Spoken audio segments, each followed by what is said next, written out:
Garam dan terang, dua hal yang melambangkan dampak.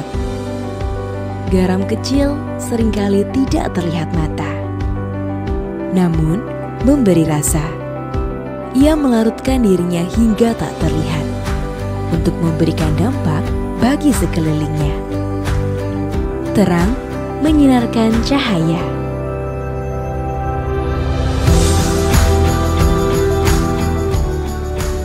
Membuat keindahan terlihat dan nyata, menyingkapkan kebenaran dan menuntun setiap orang di jalannya.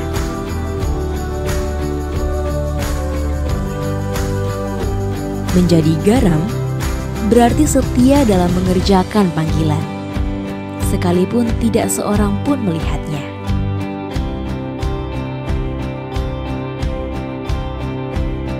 Menjadi terang berarti berani menyuarakan kebenaran, sekalipun harus menghadapi segala resiko dan tantangan. BPK Penabur Jakarta adalah lembaga pendidikan milik Gereja Kristen Indonesia Sinode Wilayah Jawa Barat yang berdiri pada tahun 1950 dan saat ini mengelola 80 sekolah dengan lebih dari 32.000 peserta didik. Kami memiliki program pendidikan yang holistik, tidak hanya fokus pada akademik, tetapi juga pengembangan creativity, critical thinking and doing, collaboration, communication, serta penerapan nilai-nilai Kristiani agar mereka tidak hanya sukses dalam hidup, tetapi juga menjadi garam dan terang bagi kemuliaan Tuhan. Perintah Tuhan untuk menjadi garam dan terang menjadi dasar kami melangkah, membangun pendidikan Kristen unggul dalam iman, ilmu, dan pelayanan. Iman dalam Kristus menjadi landasan utama. Saya bersyukur dan bangga menjadi bagian dari keluarga besar BPK Penabur Jakarta, tempat di mana saya berkarya, mengembangkan diri, serta bertumbuh dalam iman. BPK Penabur Jakarta memiliki organisasi yang kuat, manajemen dan budaya yang baik, serta lingkungan kerja yang menyenangkan. Ilmu kami tumbuhkan sesuai dengan talenta yang dikaruniakan Tuhan bagi mereka. Pelayanan menjadi wujud syukur atas anugerah Tuhan agar kami bisa menjadi saluran berkat bagi sesama. Melalui iman, ilmu, dan pelayanan, kami ingin melahirkan generasi yang best. Be tough, excel worldwide, share with society, dan trust in God.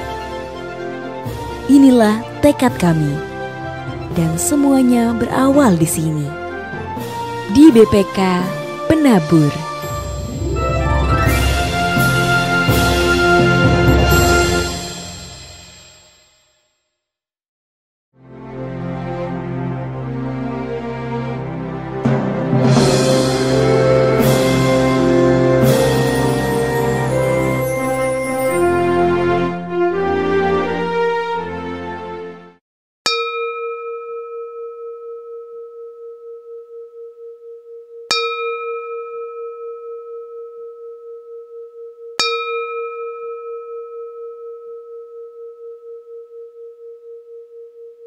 Umat Tuhan, di hari Minggu, hari yang khusus ini, marilah kita beribadah kepada Tuhan.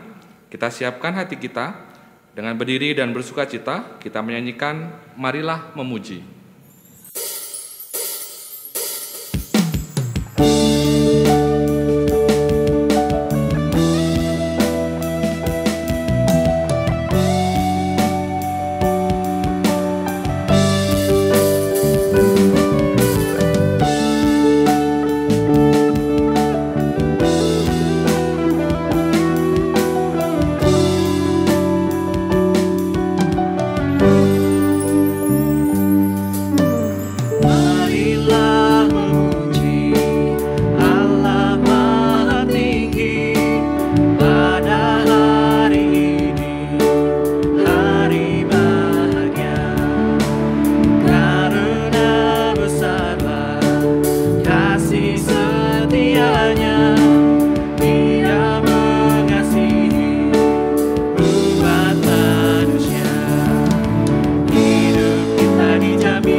Pertolongan kita adalah dalam nama Tuhan yang menjadikan langit dan bumi.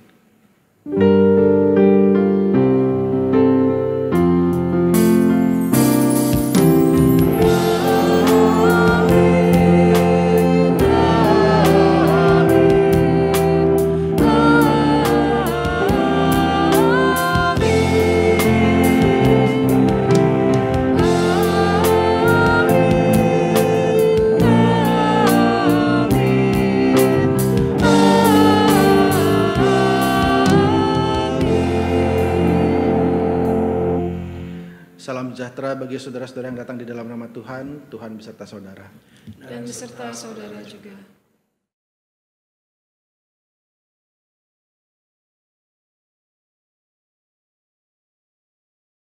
Umat Tuhan, kebaktian hari ini adalah kebaktian Minggu Biasa dengan tema mentalitas menyalahkan.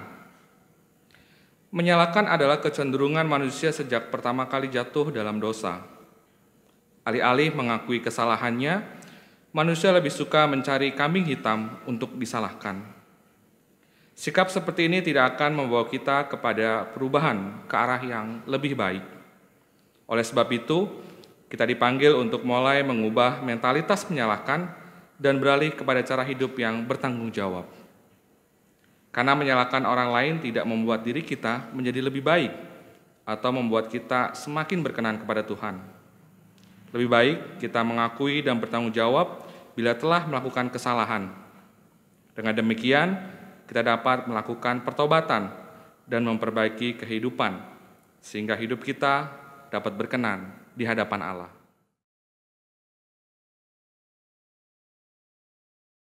Untuk itu, marilah kita pergunakan waktu ini untuk memeriksa kembali kehidupan yang sudah kita lalui dan dengan sungguh-sungguh mengakui dan menyesali segala perbuatan salah dan dosa kita di hadapan Tuhan. Kita datang memohon belas kasihan dan pengampunannya. Marilah kita berdoa. Tuhan Allah Bapa kami yang bertata dalam kerajaan surga, kembali kami menghadap-Mu ya Bapa dengan segala dosa-dosa kami ya Bapa. Kami sujud kepadamu ya Bapa, memohon ampun atas segala dosa-dosa yang telah kami perbuat dalam keseharian kami, baik yang disengaja maupun yang tidak disengaja ya Bapa. Kami memohon pengampunan-Mu ya Bapa atas perbuatan kami yang telah menyakiti hati-Mu ya Bapa. Dosa-dosa yang telah kami perbuat kepada orang tua kami, saudara kami, teman, dan orang-orang terdekat kami, kiranya Engkau mau mengampuni kami ya Bapa. Kami juga memohon ampun ya Bapa karena seringkali kami masih memiliki sikap iri hati. Kami masih memiliki dendam, bahkan kebencian kepada sesama kami. Ampuni kami ya Bapa dan teruslah perbarui hidup kami ya Bapa, agar kami dapat hidup seturut dengan kehendak-Mu saja. Hanya dalam nama Tuhan Yesus Kristus kami berdoa. Amin.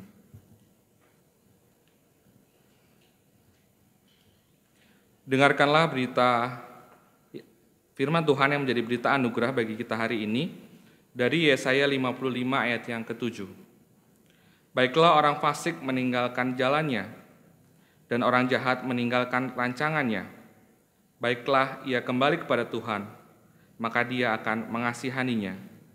Dan kepada Allah kita, sebab Ia memberi pengampunan dengan limpahnya. Demikianlah berita anugerah dari Tuhan. Syukur kepada Allah.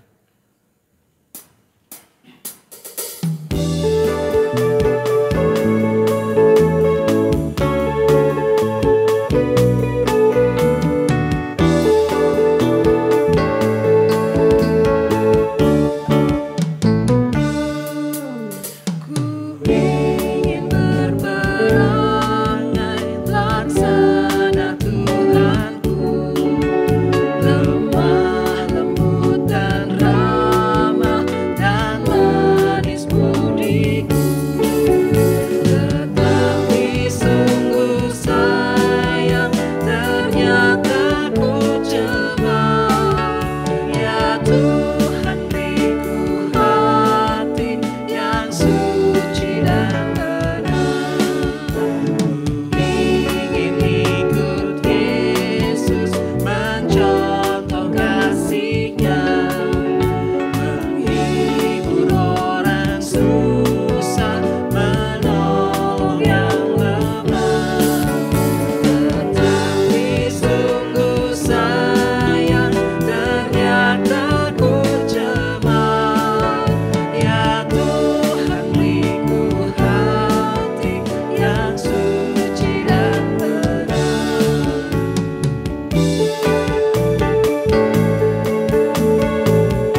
Mari kita berdoa.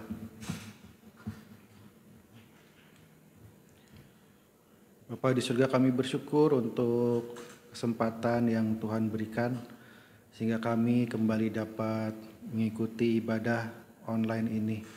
Biarlah kiranya firman yang disampaikan memberi kami kekuatan di dalam menjalani kehidupan kami, mengingatkan kami agar akan segala kesalahan dan kekurangan kami di dalam kehidupan sehingga kami dapat memperbaikinya, sehingga kehidupan kami ke depan dapat lebih baik lagi di hadapan Tuhan. Biarlah kiranya Tuhan berkenan untuk menyertai kami semua yang mendengarkan firman, juga menyertai hamba-Mu yang akan menyampaikannya, supaya dengan penyertaan Tuhan segala perkataan yang keluar dari mulutnya sesuai dengan kehendak Tuhan. Di dalam nama Tuhan Yesus Kristus kami berdoa, amin. Dengarkanlah Injil Tuhan Yesus Kristus menurut Matius pasal 21 ayat 23 sampai 32.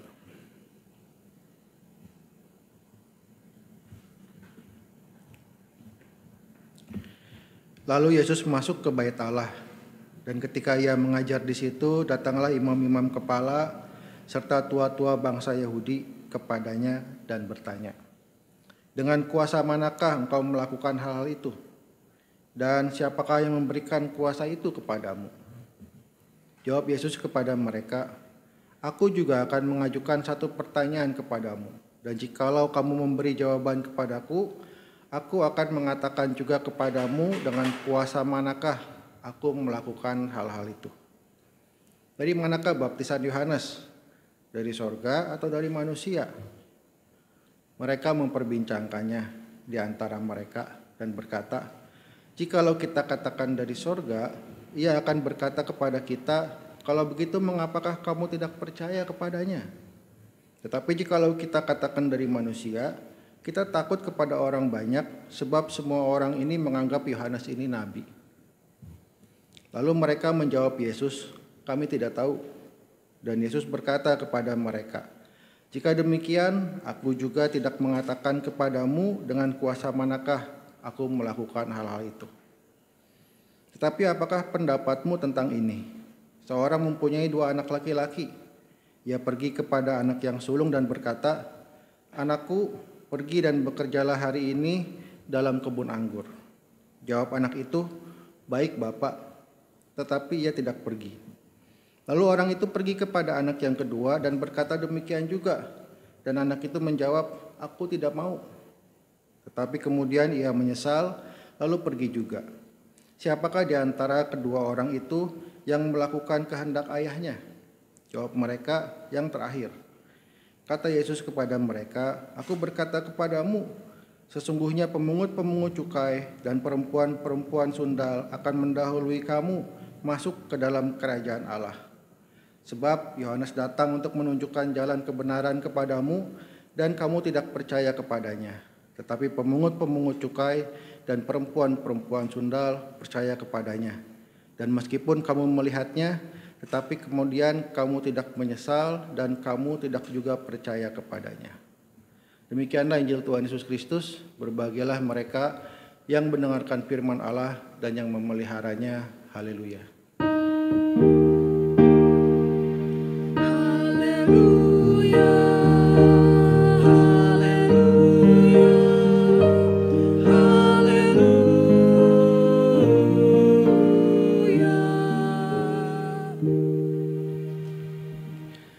Saudara-saudara, sejak manusia jatuh dalam dosa, manusia sudah punya kecenderungan untuk menimpakan kesalahan kepada orang lain.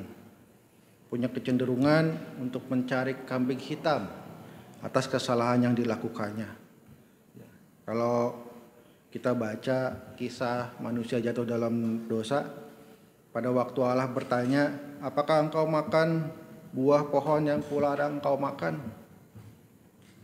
Adam menjawab, "Perempuan yang kau tempatkan di sisiku memberinya sehingga aku makan."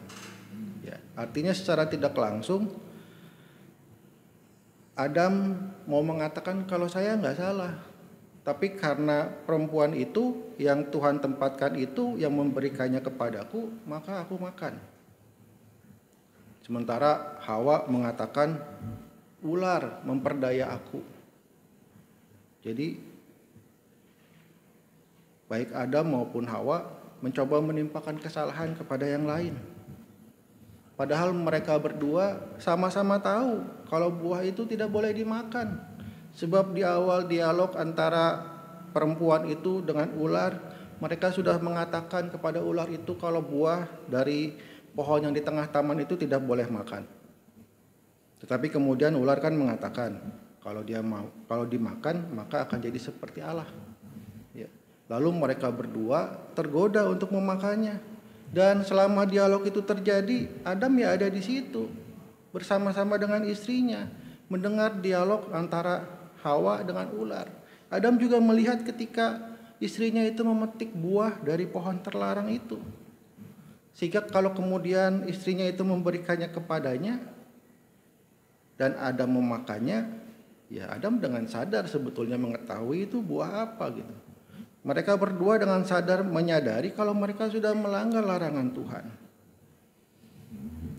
Tapi waktu Tuhan bertanya, mereka tidak mau mengaku.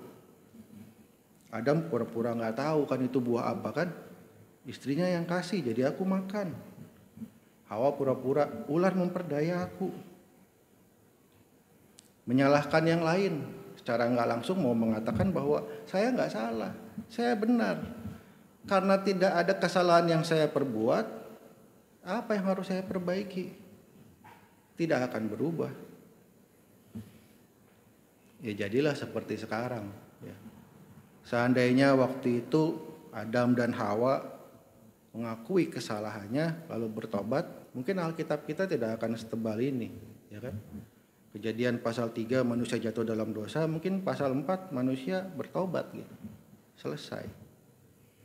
Tapi karena itu yang terjadi, tidak merasa bersalah, menimpakan kesalahan kepada yang lain, sehingga akhirnya terus berlarut-larut. Dosanya, kesalahannya tidak diperbaiki. Tidak ada yang merasa perlu untuk bertobat. Tidak ada yang merasa perlu untuk berubah. Jadi tidak mengalami kemajuan. Sebab saya sudah benar, yang salah itu orang lain. Kalaupun harus ada perubahan, maka orang lain itu yang berubah, bukan saya. Dalam konteks bacaan kita Matius 21 ayat 23 sampai 32, maka tidak akan ada pertobatan. Dari siapa? Dari imam-imam kepala dan tua-tua bangsa Yahudi. Mengapa mereka tidak akan ada pertobatan? Karena sama seperti Adam dan Hawa, mereka juga tidak merasa bersalah. Sebelumnya, kalau kita baca perikop sebelumnya, Matius 21 ayat 12-17, kita membaca kisah tentang Tuhan Yesus yang menyucikan bait Allah. Tuhan Yesus yang membalikan meja-meja penukar uang dan bangku-bangku pedagang merpati di halaman bait Allah. Lalu di ayat yang ke-13 Tuhan Yesus berkata, rumahku akan disebut rumah doa, tetapi kamu menjadikannya sarang penyamun. Bukan kamu menjadikannya pasar, bukan ya. Tapi kamu menjadikannya sarang penyamun. Rumah Tuhan dijadikan sarang penyamun, bukan pasar. Padahal yang diporak-porandakan dan diusir kan pedagang, ya kan? Pedagang merpati, para penukar uang gitu. Tapi tidak disebut sebagai pasar, tapi penyamun. Artinya kegiatan yang dilakukan di situ bukan jual beli, bukan penukaran uang yang sebenarnya, yang murni seperti di pasar. Tapi dipakai sebagai sarana untuk memeras seperti penyamun, untuk merampas, untuk mengambil keuntungan. Ada kecurangan. Ya, mungkin dia pikir orang yang datang ke bait Allah membutuhkan hewan persembahan yang tidak bercacat. Jadi kalau mereka mau beli di situ, ya dia jual aja harga mahal, ya kan. Lalu kalau ada orang yang menukar uang, dia juga tukar dengan nilai tukar yang tidak adil. Makanya Tuhan Yesus bilang seperti sarang penyamun. Karena mereka bukannya menolong orang, mempermudah mereka ketika mau beribadah, tapi malah memeras mereka. Dan itu kan terjadinya di halaman bait Allah. Artinya kalau imam-imam kepala itu yang mengatur bait Allah, ahli-ahli Taurat juga ada di situ yang mengelola bait Allah, maka mereka kan pastinya tahu kalau praktek jual beli yang seperti itu terjadi. Tapi kenapa mereka membiarkan praktek yang merugikan umat yang mau beribadah? Seharusnya kan kalau orang datang mau beribadah, mereka yang melayani di rumah ibadah memfasilitasi agar ibadahnya dapat berjalan, bukan malah menghambat, bukan malah mempersulit. Tapi itulah yang terjadi. Imam-imam kepala tidak merasa salah, sehingga Tuhan Yesus kemudian memporak-porandakan, mengusir para pedagang itu dan menegur mereka karena telah menjadikan rumah Tuhan sebagai sarang penyamun. Perikop yang tadi kita baca, Matius 21 ayat 23 dan seterusnya, adalah kunjungan Tuhan Yesus ke bait Allah setelah peristiwa pengusiran pedagang dan penukar uang tadi. Pada saat itu, pada saat peristiwa pengusiran itu, imam-imam kepala sudah merasa jengkel sama Tuhan Yesus. Tetapi karena pada saat itu banyak orang sakit yang disembuhkan dan orang-orang kemudian mengeluh-elukan Tuhan Yesus, sehingga mereka tidak melakukan apa-apa. Sekarang ketika Tuhan Yesus kembali berkunjung ke bait Allah, ayat 23, imam-imam kepala dan tua-tua bangsa Yahudi mempertanyakan Tuhan Yesus. Dengan kuasa manakah engkau melakukan hal-hal itu? Dan siapakah yang memberikan kuasa itu kepadamu? Artinya imam-imam kepala mau mengatakan bahwa di bait Allah ini yang mengatur, yang punya kuasa ya imam-imam kepala dan tua-tua. Kenapa Tuhan Yesus yang kemudian memporak-porandakan dan mengusir pedagang? Mereka bukannya mengakui kalau telah terjadi praktek yang salah di bait Allah, tetapi malah kemudian mencari-cari kesalahan Tuhan Yesus. Dengan pertanyaan itu seolah-olah mereka mau bilang, kamu tidak punya kuasa untuk melakukannya. Yang berkuasa itu kami, imam-imam kepala, kami yang mengatur bait Allah.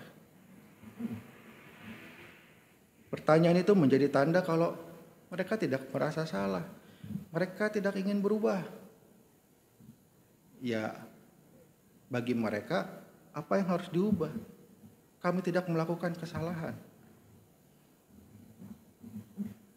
Sehingga ketika Tuhan Yesus kemudian, ya saya akan jawab, tapi jawab dulu pertanyaan ini. Baptisan Yohanes dari mana? Dari surga atau dari manusia? mereka juga tahu ya, pertanyaan Tuhan Yesus jadi kayak dalam tanda kutip kayak main-mainan aja buat mereka. Kalau kita jawab dari surga, nanti mereka bilang kenapa nggak mau mendengarkan Yohanes? Karena Yohanes bilang inilah dia Mesias yang mengikat tali kasutnya pun aku tidak layak. Tapi kalau dibilang dari manusia, nanti orang banyak marah karena orang banyak ini menganggap Yohanes sebagai nabi. Mereka tahu, tapi kemudian yang dijawab apa? Jadi kayak main-mainan aja kan, kayak adu taktik aja. Mereka bilang kami nggak tahu. Supaya yaitu jawaban yang paling aman buat mereka. Tahu, tapi kemudian menjawab tidak tahu. Maka kemudian Tuhan Yesus menyampaikan perumpamaan tentang dua orang anak ya, yang dua-duanya disuruh untuk pergi dan bekerja di kebun anggur. Yang sulung menjawab, baik Bapak, tapi terus nggak pergi. Anak yang kedua, yang bungsu menjawab, aku tidak mau, tapi kemudian menyesal, lalu pergi juga. Mana yang melakukan kehendak bapaknya? Mereka bisa jawab, yang bungsu. Artinya mereka juga tahu. Ya. Orang yang menyesal lalu memperbaiki itu yang melakukan kehendak Bapa. Tapi ya kembali lagi, selama mereka tidak merasa bersalah, selama kesalahan itu ditimpakan kepada orang lain, tidak akan ada perubahan. Yang sulung itu mengibaratkan ya mereka imam-imam kepala yang di mulut mengatakan baik Bapak, tapi kemudian tidak melakukan apa-apa. Sementara pemungut-pemungut cukai orang-orang berdosa yang lain, awalnya mereka melakukan kesalahan, menolak bapaknya, tapi kemudian mereka menyesal dan memperbaiki. Dari sini kita melihat bagaimana kebiasaan untuk tidak mengakui kesalahan, kebiasaan untuk mencari-cari kambing hitam, punya dampak yang luar biasa. Bahkan imam-imam kepala jadi terlihat ya seperti dalam bacaan kita, dalam tanda kutip konyol gitu. Mereka kan imam-imam kepala, mereka bekerja di bait Allah. Tetapi ketika mereka tidak mau mengakui kesalahan yang sudah dibuat, bahkan apa yang di depan mata tidak diakui. Perkataan Yohanes Pembaptis tidak diakui. Perumpamaan Tuhan Yesus juga tidak bermakna apa-apa buat mereka. Mereka terus melakukan kesalahan yang sama. Seperti tidak ada lagi logika. Dalam kehidupan kita ya kadang juga begitu kan kita ya. Ya banjir ya setiap tahun. Tapi setiap tahun yang kita salahin siapa? Semuanya saling menyalahkan. Ya. Jadi kebiasaan kita buang sampah sembarangan ya nggak berubah. Karena kan banjir, ya sampah saya kan cuma sedikit. Paling sekantong plastik sehari ya kan. Nggak merasa bersalah ya nggak ada perubahan. Kalau semuanya tidak ada perubahan ya seperti inilah jadinya. Semua dicari-cari kesalahannya. Kita sedang menghadapi pandemi sekarang. Ya. Dan sibuk saling menyalahkan. Ya susah. Satu menyalahkan masyarakatnya, satu menyalahkan pemerintahnya, ya terus. Ya. Kalau masing-masing hanya bisa menyalahkan, tidak menyadari apa yang salah yang harus saya perbaiki, kayaknya kita bisa paling lama dengan pandemi ini. Awalnya sih baik, tapi sekarang kan kelihatannya perkembangannya kita yang paling cepat. Kalau masih tidak merasa ada kesalahan,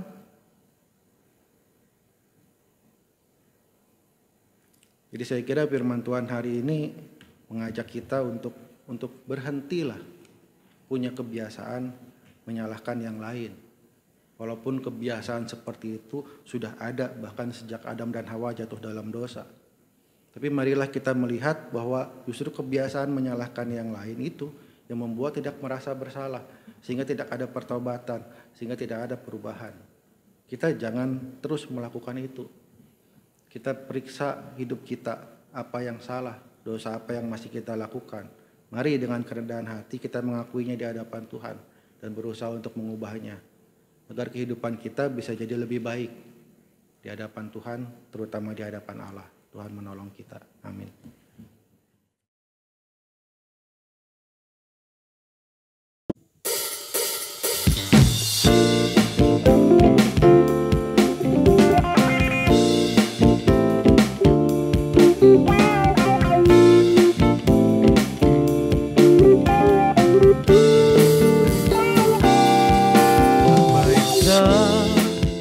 Pernah dilihat mata, yang tak pernah didengar telinga, yang tak pernah timbul di dalam hati, semua disediakannya bagi yang mengasihi Dia.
bersama dengan gereja di segala abad dan tempat. Marilah kita mengakui pengakuan iman kita menurut pengakuan iman rasuli yang menyatakan, Aku percaya kepada Allah, Bapa yang Maha Kuasa, Khalif langit dan bumi, dan kepada Yesus Kristus, Anak yang tunggal Tuhan kita, yang dikandung daripada Roh Kudus, lahir dari anak darah Maria, yang menderita sengsara di bawah pemerintahan Pontius Pilatus, disalibkan, mati dan dikuburkan, turun ke dalam kerajaan maut. Pada hari yang ketiga, bangkit pula di antara orang mati, naik ke surga, duduk di sebelah kanan Allah, Bapa yang Maha Kuasa, dan dari sana Ia akan datang untuk menghakimi orang yang hidup dan yang mati. Aku percaya kepada Roh Kudus, gereja yang kudus dan am, persekutuan orang kudus, pengampunan dosa, kebangkitan orang mati, dan hidup yang kekal. Amin.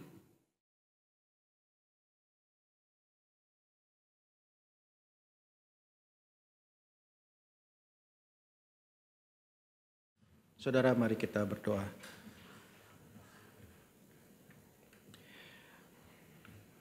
Bapa di surga, kami bersyukur untuk firman yang mengingatkan kami agar kami tidak memelihara mentalitas yang seringkali mencari kambing hitam, menyalahkan orang lain atas kesalahan kami sendiri. Biarlah kami dimampukan untuk dapat dengan rendah hati melihat kesalahan dan dosa-dosa kami, mengakuinya di hadapan Tuhan untuk kemudian memperbaikinya, agar kehidupan kami boleh semakin baik, baik di dalam kehidupan bersama dengan sesama kami maupun juga di dalam kehidupan di hadapan Tuhan. Biarlah kiranya Tuhan yang menolong dan memampukan kami agar dapat melakukannya. Pada saat ini ya Tuhan, kami mau berdoa untuk saudara-saudara kami yang sedang sakit atau di dalam pemulihan. Kami mau berdoa untuk Ibu Liana Cahyadi, Ibu Enting, Ibu Helen Pribadi, Ibu Yunita Wijaya, Ibu Carolina Waru, Ibu Evi Oktoria Kristiani, Ibu Mariati, Ibu Sulastri, Ibu Yuniati, Ibu Lindawati, Ibu Ilse Iren Wenas, Bu Astrid, Oma Mariama. Kami berdoa juga untuk Saudara Dimas Adi Nugroho, Bapak Joni Sigit, Bapak Joyce Christian, Bapak Andi Winoto, Bapak Stefanus, dan juga Bapak Win. Biarlah kiranya ya Tuhan, Tuhan terus menyertai mereka di dalam sakit penyakit mereka ataupun di dalam masa pemulihannya, sehingga mereka boleh tetap merasakan kasih dan pertolongan Tuhan. Mampukan mereka ya Tuhan untuk dapat tetap bersyukur kepada Tuhan, untuk tetap dapat beriman teguh dan memiliki pengharapan. Tuhan berkati setiap obat-obatan dan perawatan yang dilakukan, agar semuanya boleh Tuhan pakai untuk meringankan sakit penyakit, bahkan juga memberikan kesembuhan. Pada saat ini ya Tuhan, kami juga mau bersuka cita untuk saudara-saudara kami yang sudah Tuhan tambahkan 1 tahun lagi usia kepada mereka. Kami berdoa untuk Saudara Rio Hanapi, Bapak Liong Yung Chen, Bapak Kalis Piyapri, Ibu Rawati Siagian, Ibu Anita Setiawati, dan juga Ibu Liun Mei. Kami percaya Tuhan, Engkau menambahkan usia kepada mereka. Engkau juga menambahkan hikmat. Biarlah pengalaman mereka bersama Tuhan yang sudah Tuhan tambahkan boleh membuat iman mereka boleh semakin kuat, semakin teguh di dalam Tuhan. Meskipun persoalan hidup mungkin terus mereka alami, tetapi biarlah mereka dapat menghadapinya di dalam Tuhan dengan penuh keyakinan dan pengharapan bahwa Tuhan senantiasa menyertai mereka. Anugerahi saudara-saudara kami ini dengan kesehatan, dengan sukacita, dan juga dengan berkat-berkat sehingga kebutuhan mereka boleh senantiasa tercukupi. Kami mau berdoa juga ya Tuhan untuk bangsa dan negara Indonesia yang masih terus bergumul dengan pandemi pada saat ini. Kami berdoa untuk peningkatan jumlah kasus positif setiap hari yang terus meningkat. Biarlah Tuhan boleh menolong dokter-dokter dan perawat supaya mereka diberi kekuatan untuk dimampukan menangani pasien-pasien pandemi ini. Anugerahi dokter-dokter dan perawat ini dengan kekuatan fisik yang baik agar mereka senantiasa terlindungi dari penularan.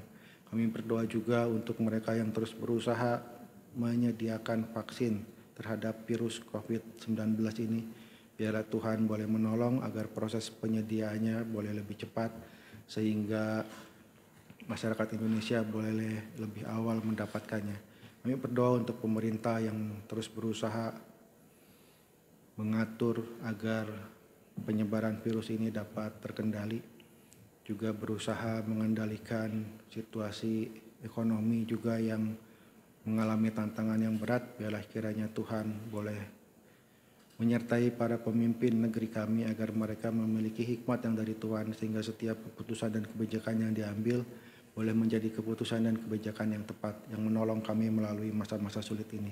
Kami berdoa juga untuk gereja-gereja Tuhan yang terus bergumul dengan pelayanannya, yang terus belajar memanfaatkan media digital yang selama ini mungkin tidak akrab mereka lakukan. Biarlah kiranya meskipun pelayanan-pelayanan dilakukan melalui media digital, namun tidak mengurangi perjumpaan umat dengan Tuhan. Biarlah Tuhan memampukan gereja-gereja Tuhan untuk dapat terus berkarya di dalam keadaan yang seperti ini. Terima kasih ya Tuhan, inilah doa-doa kami yang kami naikkan di dalam nama anak-Mu Tuhan kami Yesus Kristus. Amin.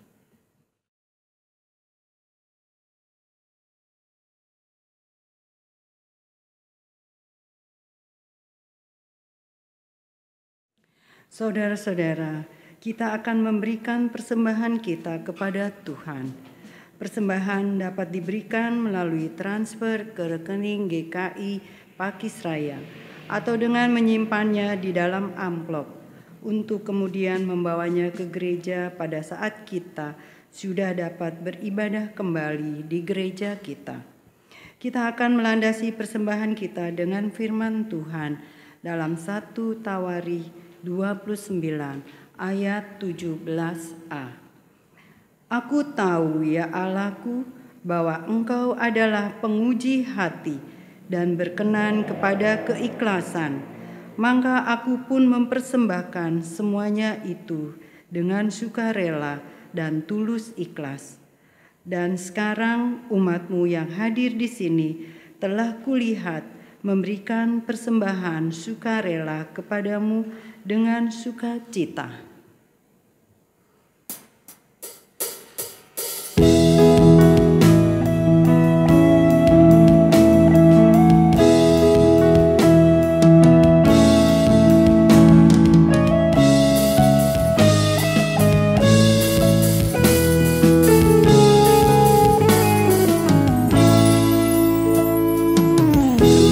Pencipta semesta, Kaulah yang maha mulia, sungguh besar karunia yang Kau beri.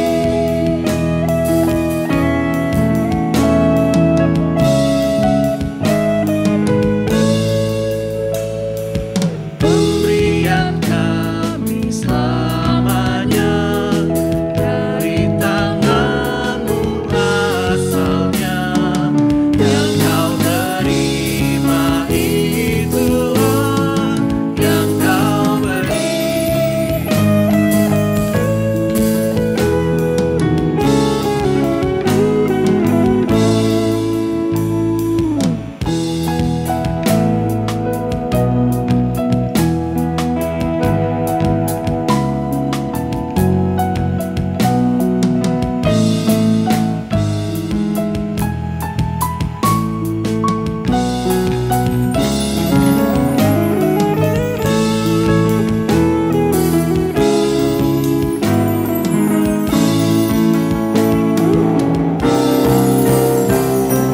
Terima hormat dan sembah, terima hidup dan kerja, serta sekali yang benar yang Kau beri.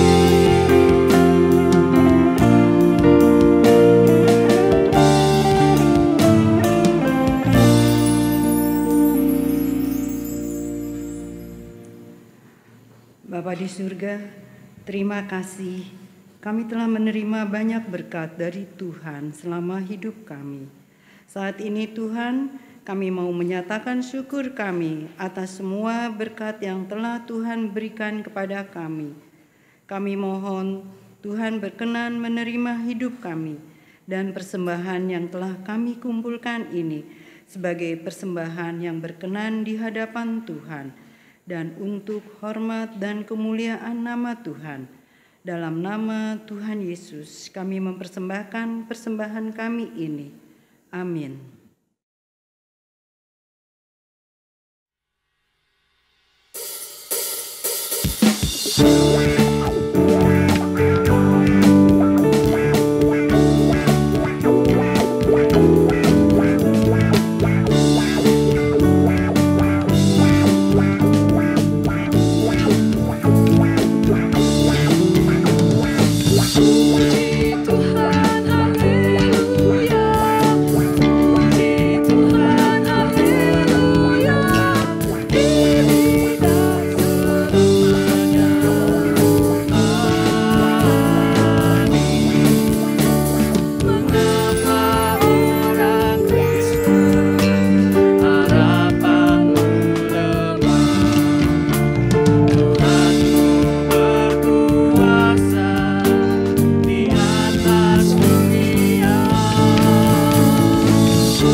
Saudara, arahkanlah hatimu kepada Tuhan.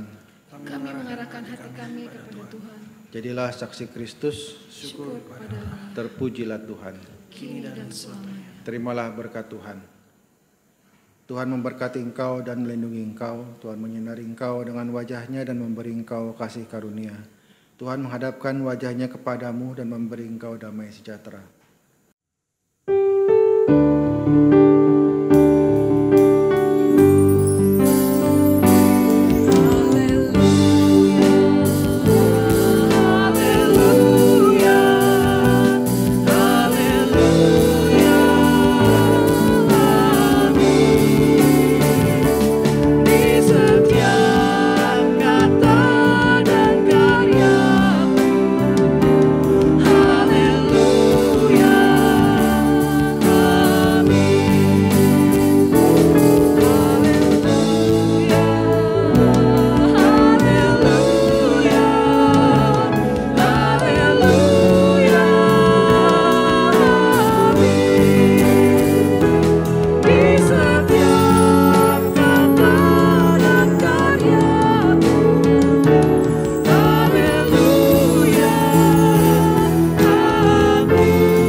Shalom Bapak, Ibu, Saudara dan Saudari yang terkasih dalam nama Tuhan Yesus Kristus.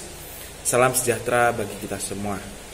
Perkenalkan, nama saya Krishna Ariel Joseph Ba, bisa dipanggil dengan sebutan Krishna. Saya merupakan mahasiswa teologi dari Universitas Kristen Duta Wacana, dan saya di sini memperkenalkan diri saya sebagai mahasiswa praktek stase yang hendak menjalani praktek di GKI Pakisraya. Untuk itu mohon dukungan dan kerjasamanya. Terima kasih. Teknik Elektro merupakan salah satu program studi di Fakultas Teknik dan Ilmu Komputer UKRIDA. Berdiri sejak tahun 1967, program studi Teknik Elektro UKRIDA menawarkan dua peminatan utama, yaitu peminatan di bidang intelijen sistem dan robotik sebagai usaha dalam menjawab tantangan revolusi industri 4.0 dan perkembangan artificial intelligence, serta peminatan Biomedical Engineering sebagai jawaban terhadap tantangan dunia kesehatan yang membutuhkan dukungan teknologi untuk alat-alat kesehatan yang cerdas.